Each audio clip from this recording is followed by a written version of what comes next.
pessoas. Te agradeço por cada um que está ouvindo. Que o Senhor abençoe em nome de Jesus. Amém. Vamos lá, gente.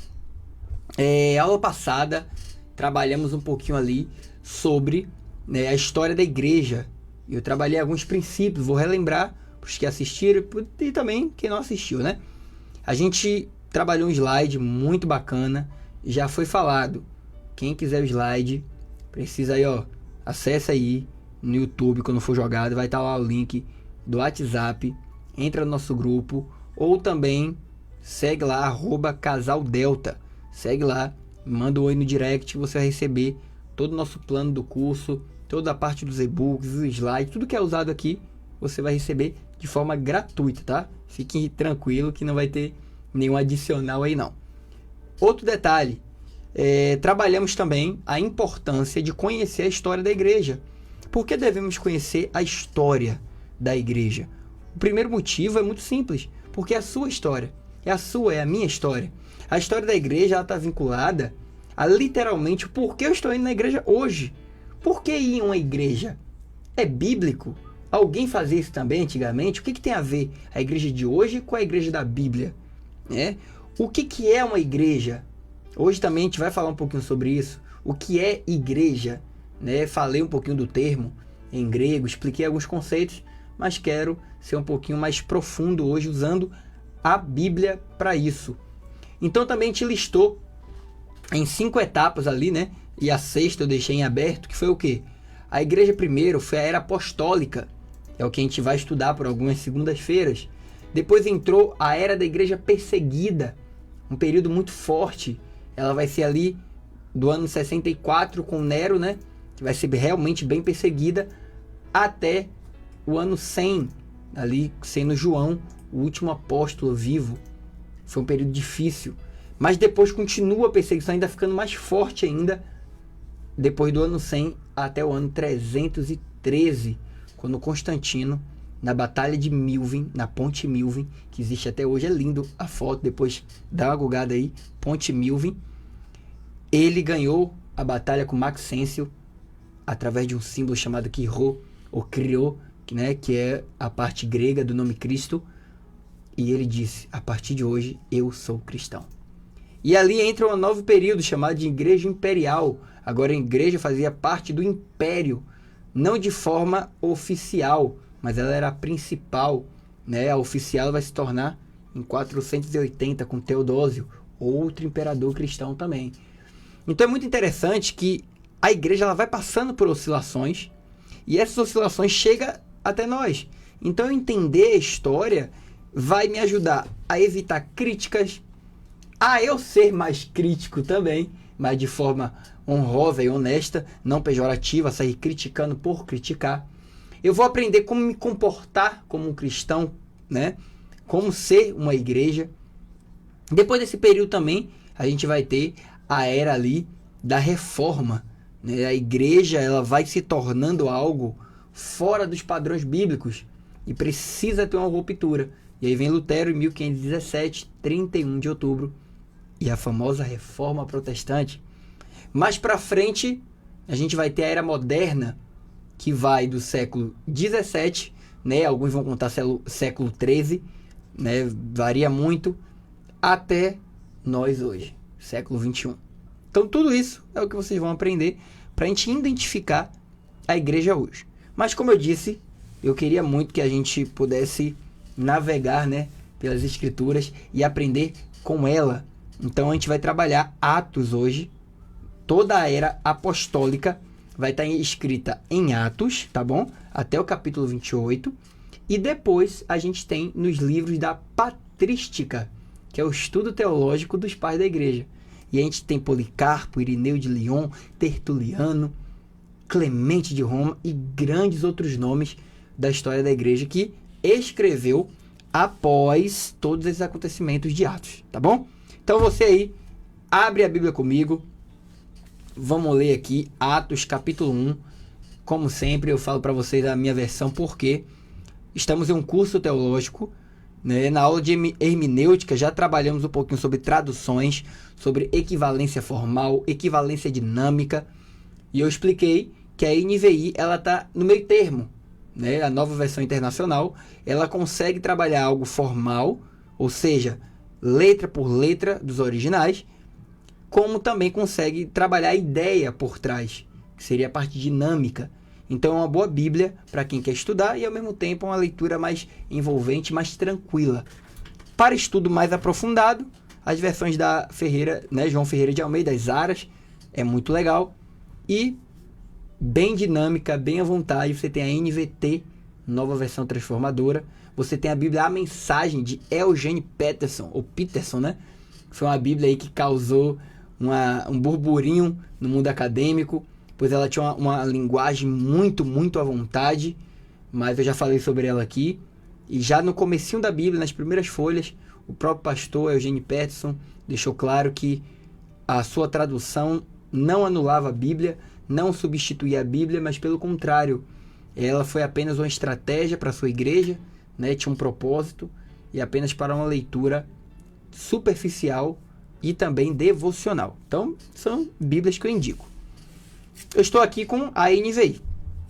Vamos fazer uma leitura hoje guiada e ao mesmo tempo explicativa, tá bom? Para nos ajudar a entender. Então, Atos capítulo 1, versículo 1 diz assim, ó: Em meu livro anterior, Teófilo, escrevi a respeito de tudo o que Jesus começou a fazer e a ensinar, até o dia em que foi elevado aos céus, depois de ter dado instruções por meio do Espírito Santo aos apóstolos que havia escolhido. Ele subiu. Depois do seu sofrimento, Jesus apresentou-se a eles e deu-lhes provas indiscutíveis de que estava vivo. Apareceu-lhes por um período de 40 dias, falando-lhes acerca do reino de Deus. Certa ocasião, enquanto comia com eles, deu esta ordem: Não saiam de Jerusalém, mas esperem pela promessa do meu Pai, da qual falei a vocês. Pois João batizou com água, mas dentro de poucos dias vocês serão batizados com o Espírito Santo. Então os que estavam reunidos lhe perguntaram: Senhor, é neste tempo que vais restaurar o reino de Israel? Ele lhe respondeu: Não compete a vocês saber o tempo ou a data que o Pai estabeleceu pela sua própria autoridade. Mas, versículo 8, gente, já vou deixar a chave para vocês. Vocês que estão anotando aí, pega seu caderno, já anota aí. A chave para entender, né, na parte teológica, no mundo acadêmico, a gente diz que o capítulo 1, versículo 8, é o versículo de base de Atos inteiro, tá bom? Então escreve aí, ó, versículo base para o livro de Atos está em Atos, capítulo 1, versículo 8. Receberão poder quando o Espírito Santo descer sobre vós. Serão minhas testemunhas de Jerusalém, Judéia, Samaria e até os confins da terra. Então vamos lá, vamos entender esse livro. Você aí que está me acompanhando com a Bíblia, é muito agradável, gente, porque assim, ó, a Bíblia, ela tem uma força propulsora incrível, porque ao longo de mais de 2000 anos, ela vem mudando pessoas. Eu já disse aqui isso para vocês, o único livro com poder para mudar caráter, ou seja, mudar internamente é a Bíblia. Já se foi feito o estudo de causos, né, ou de causos ali, que colocou livro de autoajuda, já fez terapia dentro de penitenciárias e não surgiu efeito como a Bíblia surge. Né? Claro que eu não estou dizendo que nunca houve um caso de uma pessoa numa penitenciária que leu alguma coisa e mudou de vida. Mas isso são casos de 1 em 3, 4, 5 anos. A Bíblia, se jogada em uma penitenciária, em alguns meses vai ter uma igreja, vai ter pessoas convertidas. E quando essa pessoa sai, quantos testemunhos você não conhece de pessoas que são pastores, são pessoas que abriram projetos, outras se tornaram até pessoas importantes. Tudo porque a Bíblia tem um papel de moldar quem lê por dentro, para depois fazer algo para fora. Então a Bíblia, ela é interessante, que é o único livro que o autor te lê. Olha que bonito. Isso quem fala não sou eu, é C.S. Lewis, um autor muito famoso da Inglaterra. Ele vai dizer que a Bíblia é o único livro que o autor, enquanto você lê, ele também está te lendo e te moldando. Mas vamos entender esse livro aqui, ó. O livro de Atos, ele tem um poder muito forte, porque quem escreve ele é Lucas. A gente tem referências a Lucas durante o livro inteiro, né, comprovando a sua escrita, que foi ele que escreveu. E Lucas, ele escreve um outro livro, o Evangelho que leva seu nome. Em outras aulas a gente vai falar um pouquinho sobre isso, né? Claro que naquela época não se chamava Evangelho de Lucas, mas isso foi colocado, né? Porque sabiam que era deles. Antigamente só tinha o nome Evangelho, que em grego é Evangelion, boas novas, né? Uma boa notícia. E Cristo, né, queridos? Cristo é uma boa notícia, né? É a melhor notícia. E aí, o mesmo que escreve aqui é Lucas. E o interessante é que o destino, né? O destinatário dessa carta é Teófilo, que é uma palavrinha do grego. E aí tem um debate no mundo acadêmico aí infinito que até hoje ninguém chegou em consenso. Que a palavra Teófilo em grego, theon ou theon, né? E philo ou philéu, theon, Deus, philéu, amigo. Então seria amigo de Deus. Alguns entendem que aqui talvez era uma igreja, era uma comunidade, né? E outros entendem que realmente é uma pessoa pessoal. Alguém ali, provavelmente da parte do império, da parte ali realmente de Roma, que era amigo de Lucas, e Lucas endereçou a ele. Ambos não vai alterar ali, né? Não importa o que seja, não vai alterar a estrutura da carta. Segundo detalhe, aqui não é um livro, é uma carta. Quase a Bíblia inteira, na verdade, ela não tinha o intuito de ser um livro. Isso se tornou, depois de alguns séculos, eram cartas. Então aqui foi uma carta direcionada a Teófilo. E é interessante que Lucas começa assim, ó. Em meu livro anterior, ou seja, o Evangelho de Lucas, Teófilo escrevia a respeito de tudo que Jesus começou a fazer e ensinar, até o dia que foi elevado aos céus.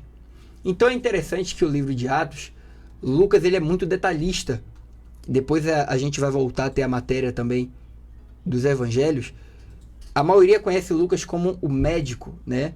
Colossenses 4:4, Paulo vai dar essa diretriz para ele, dizendo, meu médico amado, né? O médico amado. A gente vai ter aqui também alguns detalhes que ele estava nas viagens missionárias com Paulo, passou coisas pessoais com Paulo, mas também com algumas coisas da escrita, conseguimos descobrir, e também com a ajuda da arqueologia, que Lucas poderia ser uma coisinha a mais, como advogado e historiador, mas vai ficar para a próxima aula, guarda aí a curiosidade. Mas outro detalhe aqui, gente, importantíssimo. O livro aí está na Bíblia de todo mundo, Atos dos Apóstolos, porque boa parte aqui do livro vai contar a formação da igreja, né, pelos apóstolos, os 12, e depois tem Barnabé, tem Paulo e tem vários outros. Mas o segundo nome que é dado, e eu creio que é o mais importante, é Atos do Espírito Santo. Normalmente ele é conhecido também, na parte acadêmica, com esse nome. Por que Atos do Espírito Santo? Porque o agente propulsor deste livro é o Espírito Santo. Olha que interessante. Olha como é que Lucas começa dizendo no versículo 2. Até o dia que foi levado aos céus, depois de ter dado instruções por meio do Espírito Santo aos apóstolos. Sempre que a gente vai ver, e isso é muito bonito, todo o capítulo até o 28, a gente tem referência ao Espírito Santo de forma direta. Vai dizer assim, ó, o Espírito Santo mandou, o Espírito Santo guiou, o Espírito Santo iluminou.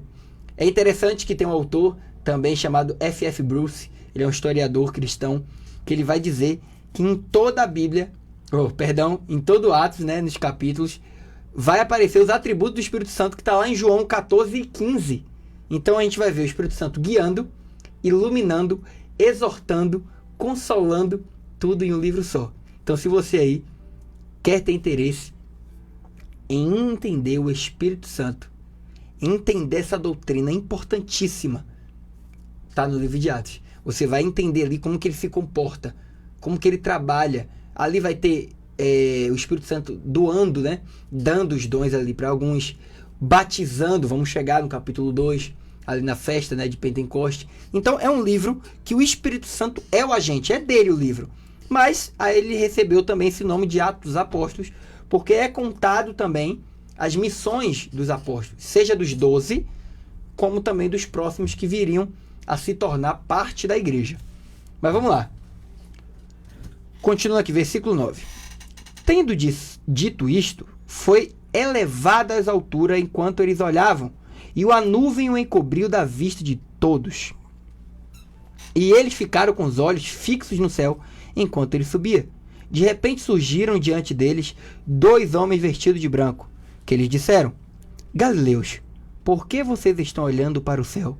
Este mesmo Jesus, que dentre vocês foi elevado aos céus, voltará da mesma forma como o viram subir. Versículo 12. Então eles voltaram para Jerusalém, vindo do monte chamado Oliveira, que ficava perto da cidade, cerca de 1 quilômetro. Quando chegaram, subiram ao aposento onde estavam hospedados. E achava-se presente Pedro, João, Tiago, André, Filipe, Tomé, Bartolomeu, Mateus, Tiago, filho de Alfeu, Simão Zelote, Judas, filho de Tiago. Todos eles se reuniam sempre em oração com as mulheres, inclusive Maria, a mãe de Jesus, e com os irmãos dele. Como eu falei, gente, o livro de Atos, Lucas ele é muito criterioso. Lucas é muito cirúrgico. Lucas ele é profundo.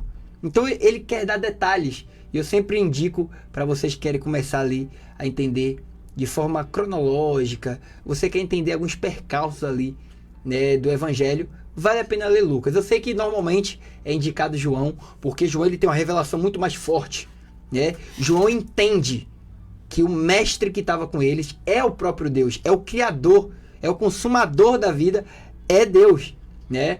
Cristo veio em carne, já começa ali em João capítulo 1, versículo 1, e o verbo se fez carne, né? Recairo logos, que é a mesma referência de Gênesis 1. Bereshit barai Elohim. Yektu Hashamai, né? No princípio criou Deus os céus e a terra. Então é o mesmo princípio. Ele quer dizer, olha, Deus se tornou carne. Então, normalmente é indicado o livro de João para os novos convertidos, quem está chegando na igreja. Mas também um outro evangelho muito bom é Lucas. Lucas ele é bem detalhista, ele vai contar coisas que os outros passam despercebido, porque realmente não era o intuito. Então vale muito a pena ler. Quando a gente chega aqui, olha que interessante. Ele vai dizer que os discípulos tinham um padrão, né, tinham um hábito, que era se reunir em oração. Então olha que coisa forte aqui. Olha, pega essa revelação aqui. Olha um dos princípios mais negligenciados pelas pessoas, a oração. Talvez a gente aprendeu a orar de forma mantra, né? Talvez ali só o Pai Nosso, talvez só pedir, talvez suplicar, chorar. Mas a Bíblia vai dizer que eles se reuniam sempre em oração.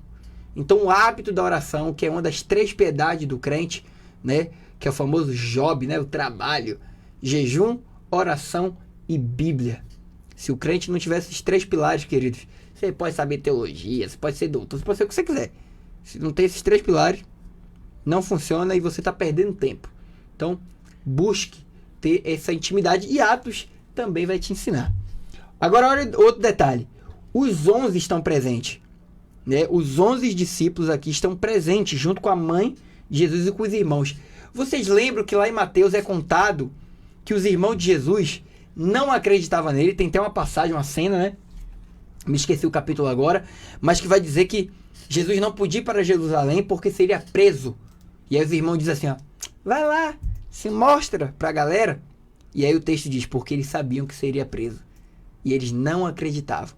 Mas a gente percebe que em algum período ali, graças a Jesus, eles conseguem, né, entender, se relacionar com Jesus e estão presentes aqui. E vamos lá. Versículo 15.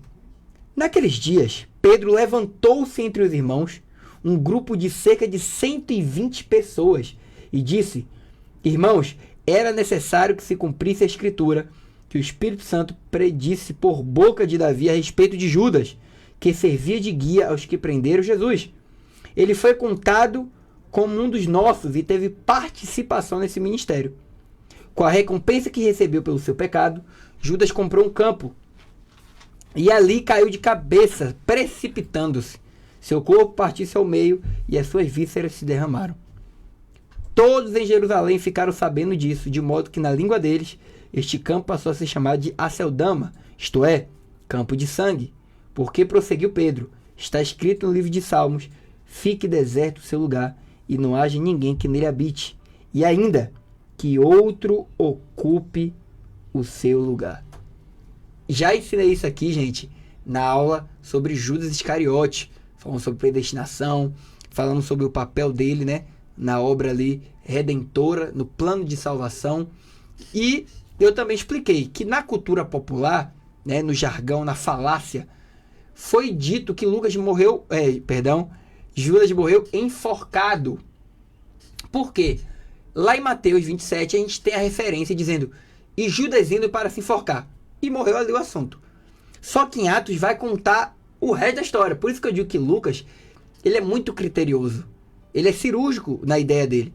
E aqui vai dizer que Judas indo para o campo que ele comprou, precipitou-se e caiu e suas vísceras abriu. O que possivelmente pode ter acontecido? Eu mostrei para vocês a foto, né, do slide sobre Judas, então corre lá, procura aí, ó, Jornada Teológica, aula sobre Judas. Vai ter a foto desse campo hoje, gente. Gente, é um campo só que com a ribanceira. Ele é íngreme, até hoje ele é assim, é literalmente assim, ó, fechado. Naquela época, sem energia, obviamente, o que pode ter acontecido? Judas indo, não olhou em sua volta e acabou, né, botando o pé ali e precipitando-se. Eu estou dizendo que ele não ia se enforcar? Não é isso. Possivelmente, pela toda a lógica do texto, pegando os dois textos e fazendo uma exegese, né, dá para entender que ele estava indo com essa atitude de se enforcar, senão Mateus não havia falado. Talvez estava ali no seu terreno, que eu mostrei a foto, muitas árvores, talvez procurando um local, e a mente, imagina, queridos, a mente conturbada, né, o remorso batendo, todo aquele sentimento que ele não soube administrar. Ele procurando talvez uma árvore, não percebeu, se precipitou-se e caiu. Então, você que faz parte da Jornada Teológica já não vai repetir que Judas, né, morreu enforcado, mas que Atos, capítulo 1, versículo 18, ele se precipitou-se, caiu no terreno e morreu. Outro detalhe fundamental aqui que a gente percebe é citado aqui, ó, Salmos, né, capítulo 69, versículo 25. Esse trecho aqui, ó: fique deserto o seu lugar e não haja ninguém que nele habite, e ainda que outro ocupe o seu lugar. É Salmo 69, versículo 25. Olha que interessante, gente. Os apóstolos, né, Pedro ali, eles já estão começando agora a entender a Escritura de forma como Cristo queria. Vocês lembram que nos evangelhos Cristo sempre dava a interpretação das Escrituras? Ele pediu, né, naquela época da sinagoga: ó, peguem para mim o livro de Isaías.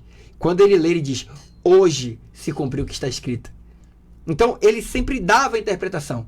E é interessante que quando você vai ler lá, eu indico vocês ler Salmo 69, versículo 25, você percebe que a olho humano assim, você não vai entender que faz essa referência.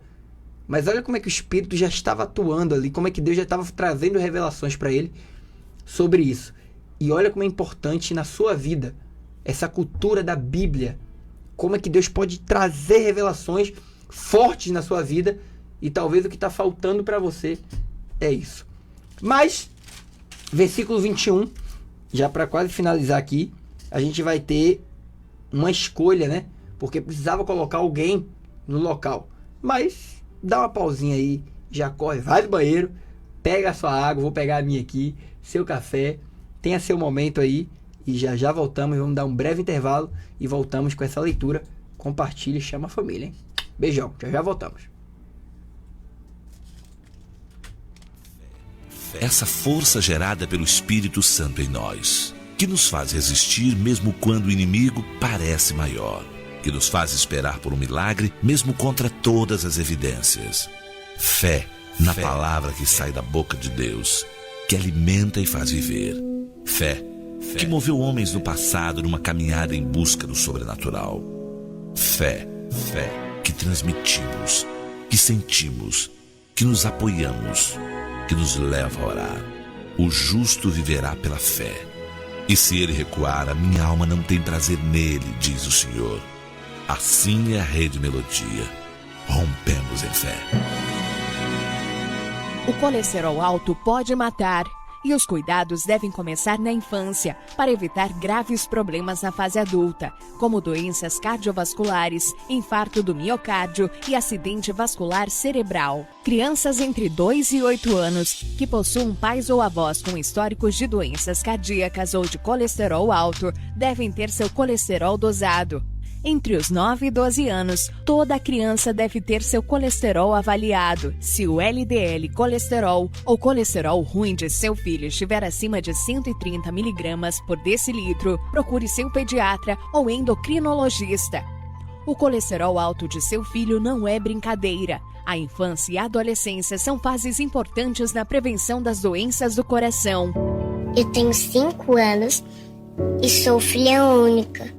Mas eu vou ganhar irmãozinho quando tiver 10. Esse é meu pai. E ele vai me matar quando fizer 16. É que ele gosta de correr na estrada e ele corre muito. Minha mãe e meu irmão também vão se machucar. Mas eles não vão morrer. Minha mãe nunca vai perdoar ele. Quem sou eu? A estatística. 94% dos acidentes fatais são causados por falha humana. Ou a gente muda de atitude ou vira estatística.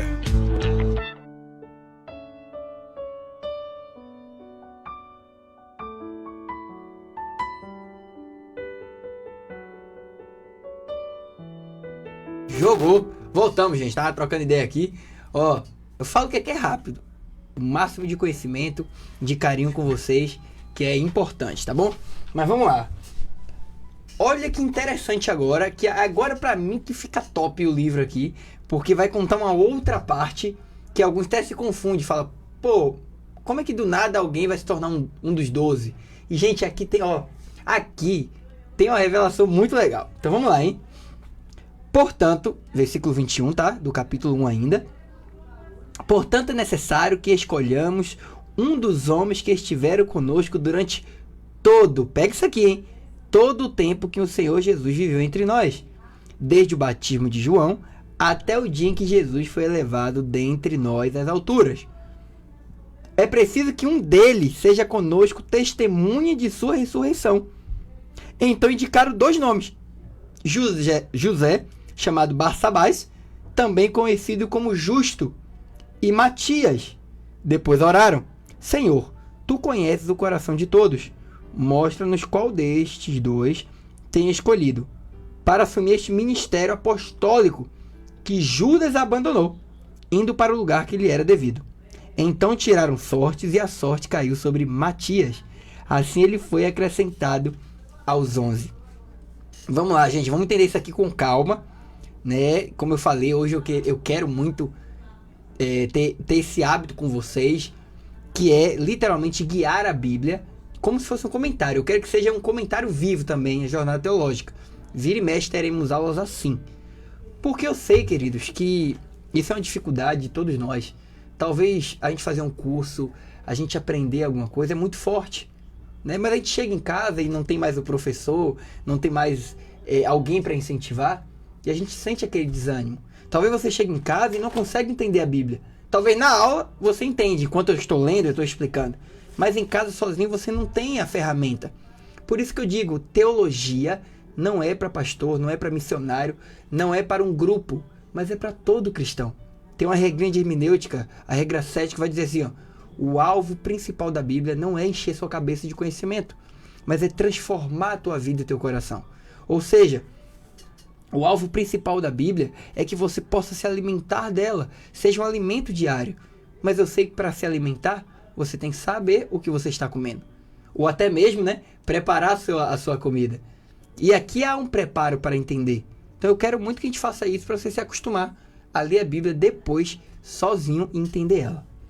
Então a primeira coisa que a gente faz em uma leitura bíblica é o quê? Entender o que está acontecendo naquela cena.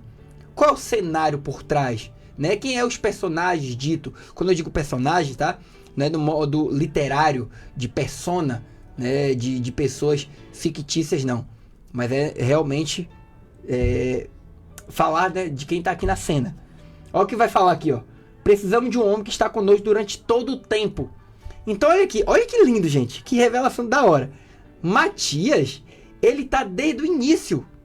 Então quando a gente lê, por isso que eu tô falando, lê os 4 evangelhos. Quando a gente lê, parece que é só os 12, e não é bem assim. existe mais discípulos, né? A gente percebe que tem cerca de quase 70 para mais, tirando as mulheres, quando tem aquela divisão de 2, né? Fazer a missão. Então, provavelmente Matias e José aqui estava muito próximo, porque eles estavam em tudo. Eles vão dizer aqui, ó, que eles precisavam estar até no dia da ressurreição. Isso quer dizer que naquele período de 40 dias, eles também estavam. Só que nos evangelhos não diz, não vai relatar isso. Mas olha que lindo. Tudo que Jesus fez, tinha mais pessoas também comprometidas, compromissadas e que entendeu tudo. Então Matias e José estavam lado a lado aqui. Viram tudo. Talvez ajudaram em coisas pessoais, a gente não sabe, né? Mas o relato confirma que eles estavam próximos, eram próximos. Mas os 12, eles têm um papel ali, né, de destaque maior, até porque tinha um papel missionário futuro, que eles se tornariam os pilares da igreja. Mas ainda assim, tinha grandes discípulos também em volta. E olha que lindo, ele depois vai se tornar um dos 12, vai se tornar agora um com os 11, né? Se tornando 12 apóstolos novamente. E o que isso também pode ser para a sua vida, querido? Talvez, andamos com o mestre, né? Você aí tenha andado, talvez meio triste, porque você está tantos anos, né? Na caminhada cristã, na caminhada de fé. Você talvez está andando aí na sua igreja, talvez por anos, e não teve uma oportunidade. Talvez você tenha um talento muito legal, cantar, tocar, pregar. Talvez você quer fazer alguma coisa na igreja, ter um ministério e não é chamado. Então, eu meditando nisso, eu me perguntei. Matias estava esse tempo todo, os 3 anos ele acompanhou. Ele viu tudo. Ele viu, olha que lindo. Quando Mateus vai dizer que na praia, Jesus primeiro estava orando no monte, desce e já vê com a revelação dos 12. Mas ele escolheu os 12 entre os discípulos. Matias estava lá e ele não foi escolhido. Mas foi escolhido Judas ali no seu lugar, né? E os outros 11. Mas se passa alguns anos e ele foi escolhido aqui. E o que isso demonstra? A igreja ela precisa perseverar. E agora já vou fazer o paralelo com o que eu disse desde o começo da aula. A palavra igreja, que é eclésia, né, que depois vai ter a palavra escolhidos, eclectos, né, que vem da mesma raiz gramatical, ali os escolhidos, os separados, né, o corpo em si. A palavra igreja, ela não tem vínculo com concreto, com bloco, com cimento, mas com isso aqui, ó. Igreja é uma massa, é uma reunião, é um agrupamento, uma assembleia. É toda vez que junta pessoas, é igreja. A gente vai ter alguns relatos ali, como a inscrição de Damasco. A gente tem ali um pergaminho até antigo do Cairo também, chamando um grupo de igreja. Mas não tinha nada a ver com cristianismo. Mas a palavra igreja no grego já era comum. Então eu vou fazer uma reunião lá em casa. Daí vou chamar alguns. Até mesmo um tribunal é chamado às vezes de igreja. Porque tinham pessoas se reunindo para um propósito, além deles mesmos. Mas a igreja somos nós. E é muito interessante que Paulo, né, que a gente vai falar em Atos, que até o capítulo 11, você vai ver muito ali a temática, até o capítulo 12, ali você encontra muito Pedro, né? Sempre falando de Pedro. Capítulo 7, 8 ali para Estevão, né? A gente vai ter o capítulo 8 também, um pouquinho sobre Filipe. Mas quando chega do 13 em diante, que é a conversão ali do 13, né? Perdão, já ia fazer aqui, ó. Tô com outra coisa na cabeça, gente. Perdão, versículo 9 em diante. O 10 vai aparecer Pedro de novo.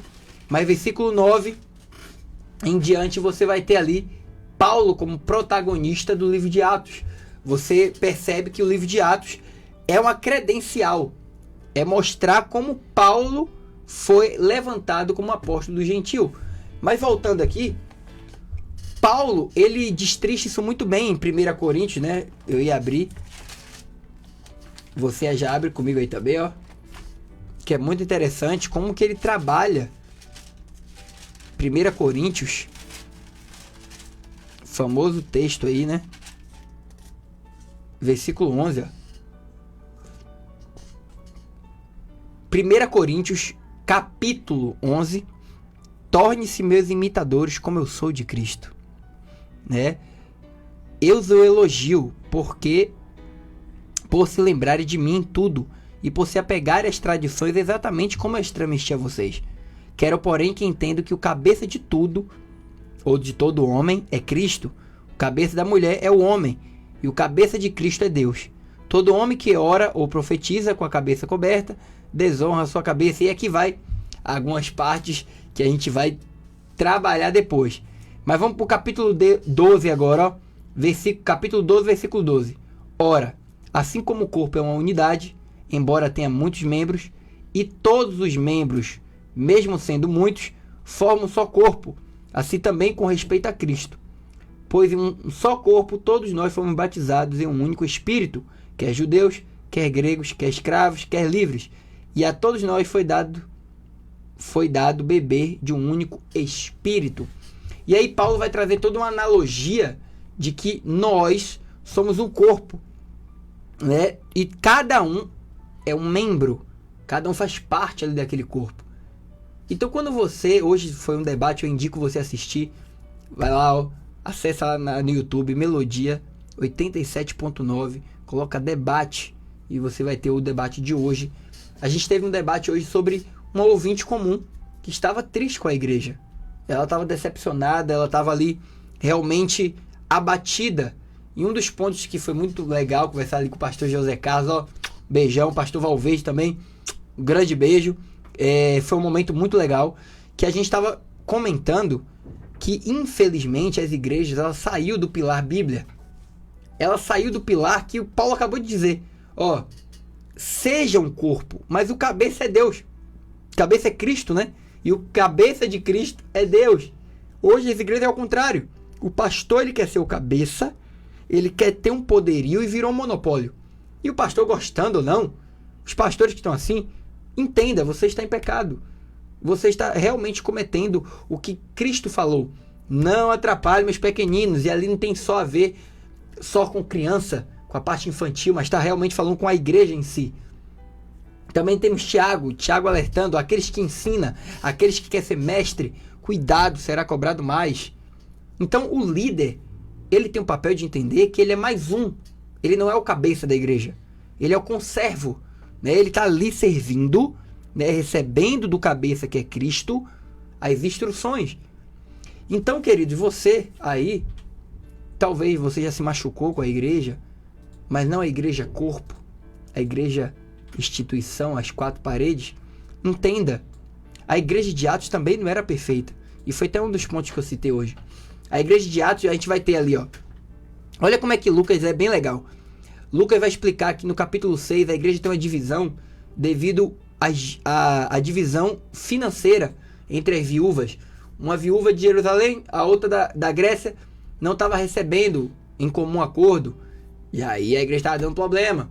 Teve que separar 7 homens, Estevão um deles, para poder ajudar nisso. Depois a igreja deu outro problema, lá em Atos 15. Montou o primeiro concílio ali da igreja. Então as igrejas não são perfeitas, mas o fundamento tem que ser perfeito. O fundamento é a escritura, o fundamento é a oração, é o jejum. Por isso que eu disse desde o começo que sem esses pilares, nenhuma igreja se sustenta.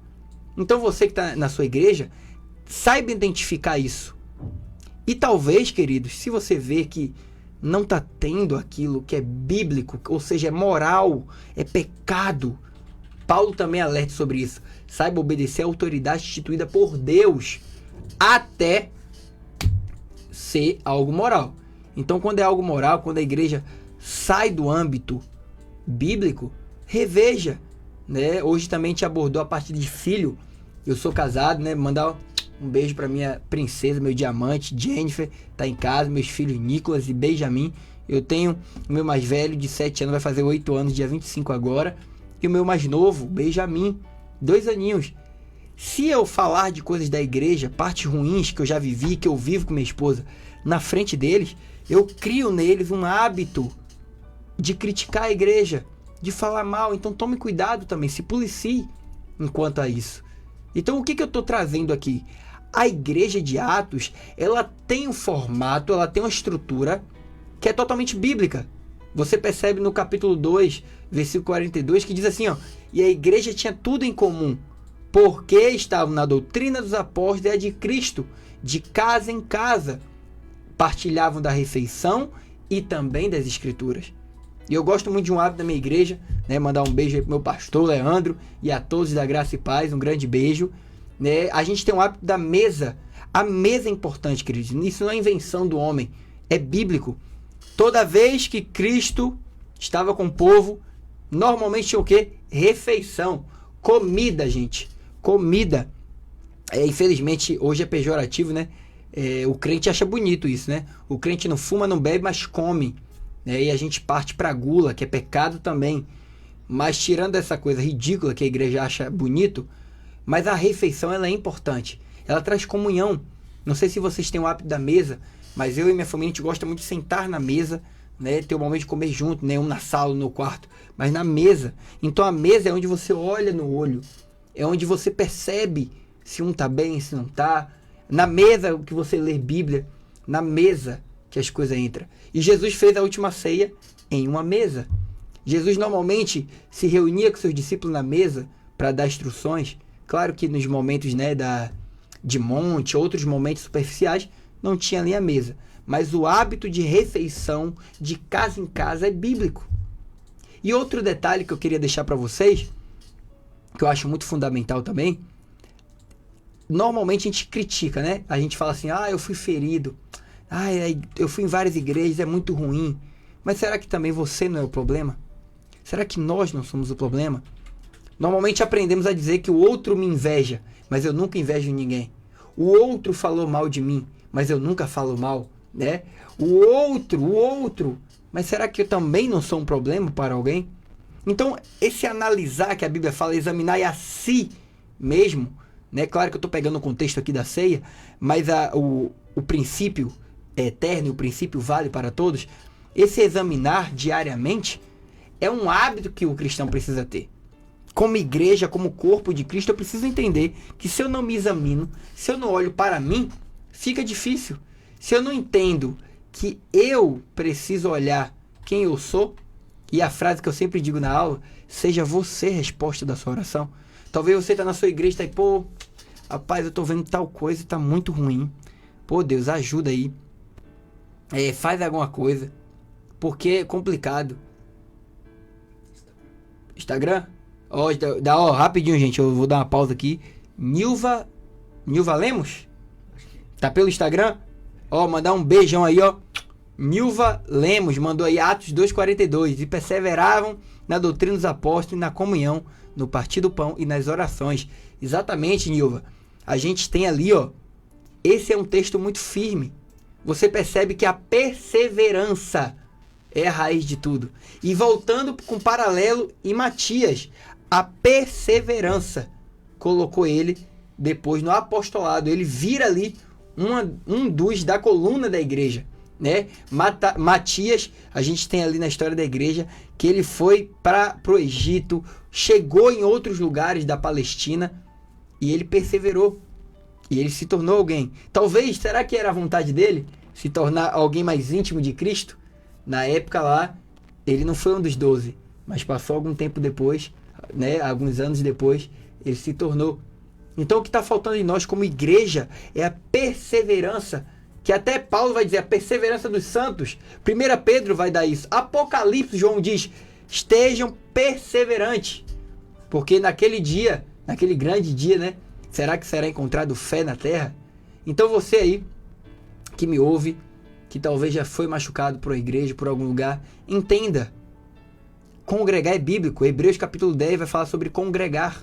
Congregue. Mas entenda, busque uma igreja bíblica, enraizada na Bíblia. E se você percebe que a sua igreja até tem a Bíblia, tem as partes ali, mas tem alguém, o ser humano é falho. E talvez você também pode estar causando alguma coisa. Se policie, aprenda mais e seja você uma resposta para alguém. Abençoe a sua igreja também. E como eu disse, igreja, ela é 4 paredes para uma reunião.